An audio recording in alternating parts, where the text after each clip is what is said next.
Avant d'aborder le pourquoi et le comment de la présence de pyramides dans le monde entier, parlons de quelques exemples.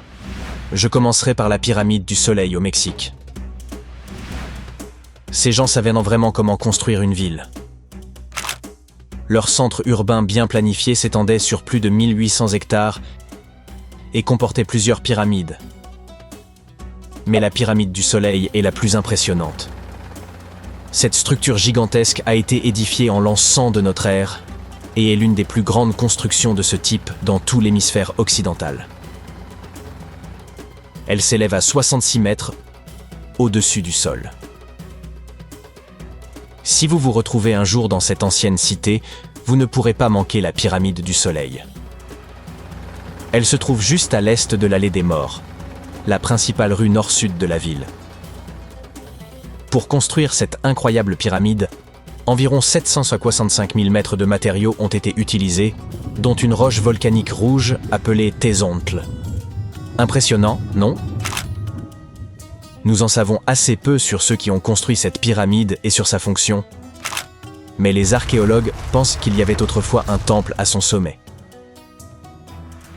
Dans les années 70, ils ont découvert un certain nombre de tunnels et de mystérieuses salles dans son sous-sol. En 2011, ils ont même trouvé une cachette contenant des pots en argile, des morceaux d'obsidienne, des os d'animaux, des figurines humaines et même un masque. Qui sait quels autres secrets se cachent dans cette pyramide? Si vous décidez de la visiter, vous devrez gravir les 248 marches inégales qui se trouvent sur sa face ouest. N'allez pas trébucher. Le Soudan a aussi ses pyramides. Les pyramides nubiennes ne sont pas aussi grandes que celles d'Égypte, mais il y en a quand même environ 200. Ces anciennes pyramides ont abrité pendant près de 1000 ans les tombes des pharaons du royaume de Méroé, qui régnaient sur l'Égypte de la Nubie à la mer Méditerranée.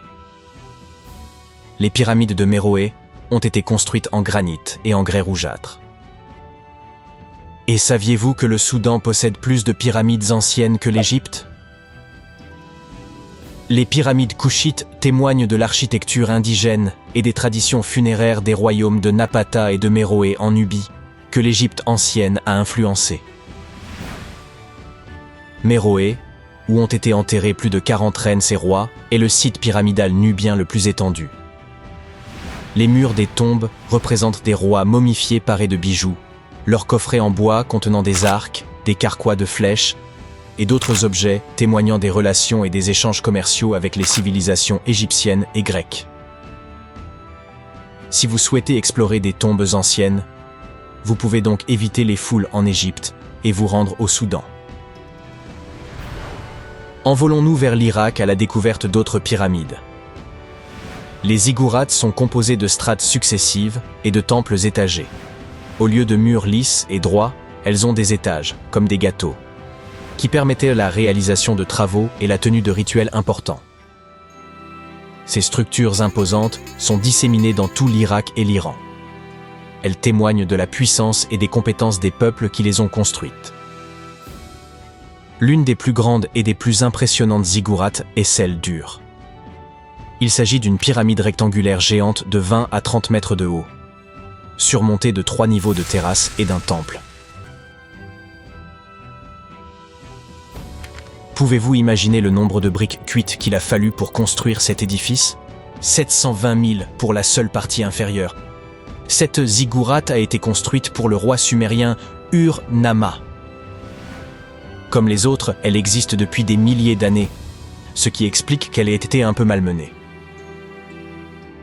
Heureusement, le roi babylonien Nabuchodonosor II et quelques archéologues sont venus à sa rescousse, respectivement au 6e avant notre ère et au 20e siècle.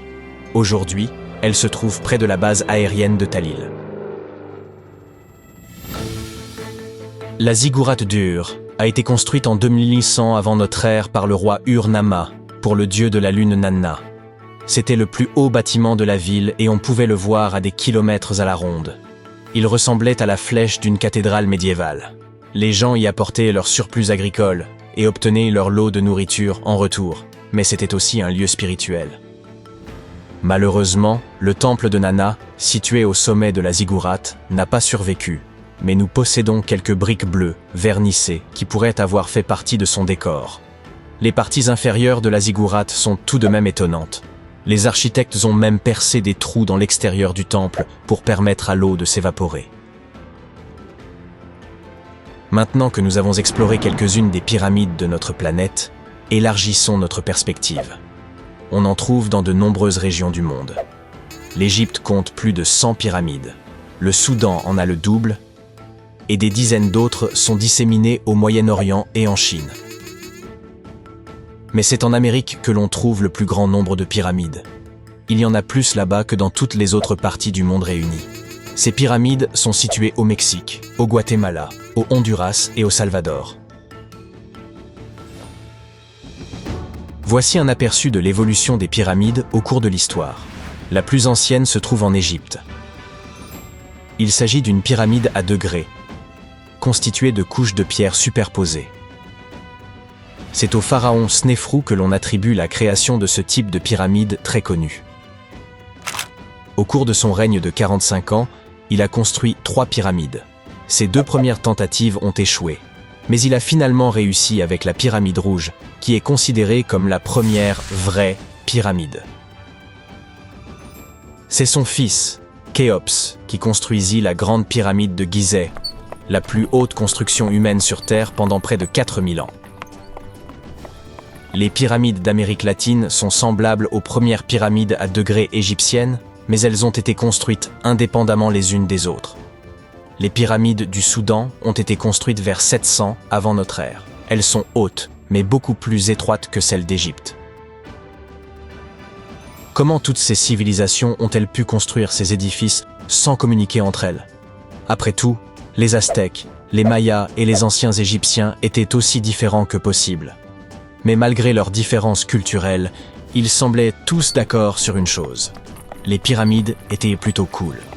Les pyramides à degrés sont présentes dans le monde entier parce que c'était le type de structure le plus pratique et le plus stable.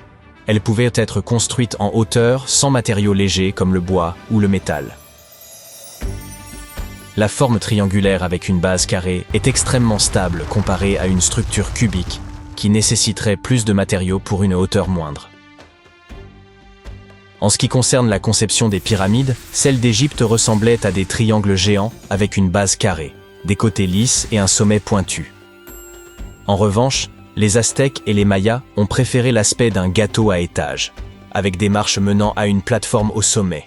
Ainsi, bien que toutes ces pyramides aient la même base, elles ont chacune leur propre style. Chaque groupe a construit ces pyramides en utilisant des inclinaisons, des techniques et des matériaux différents. Ainsi, même s'ils se sont parfois inspirés du travail des autres, ils sont restés originaux. Les pyramides égyptiennes avaient des faces lisses et inclinées conçues pour favoriser l'ascension de l'âme du pharaon. La pyramide du soleil a été construite au-dessus de grottes qui servirent de passage aux divinités. Les Mayas ont construit le temple de Kukulkan à Chichén Itzá pour honorer cette divinité que l'on représente généralement sous la forme d'un serpent.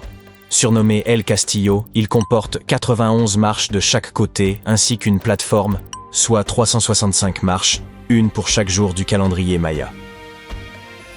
Dites-moi les amis, comment les pyramides ont-elles été conçues? Pour commencer, ce sont des humains qui les ont construites, et non des extraterrestres débarqués sur Terre en soucoupe volante. Vous voyez, une chose que toutes les pyramides ont en commun, c'est qu'elles ont été bâties sans outils avancés et parfois même sans roues. Les ouvriers, qualifiés ou non, étaient nombreux, ainsi que les architectes. Par exemple, on estime qu'il fallut 20 000 personnes pour la grande pyramide de Gizeh, et que la plupart étaient de fins artisans. La construction d'une pyramide était une entreprise de grande envergure qui nécessitait des années de planification et d'efforts. Celle de Cholula, au Mexique, a nécessité 600 ans de travail.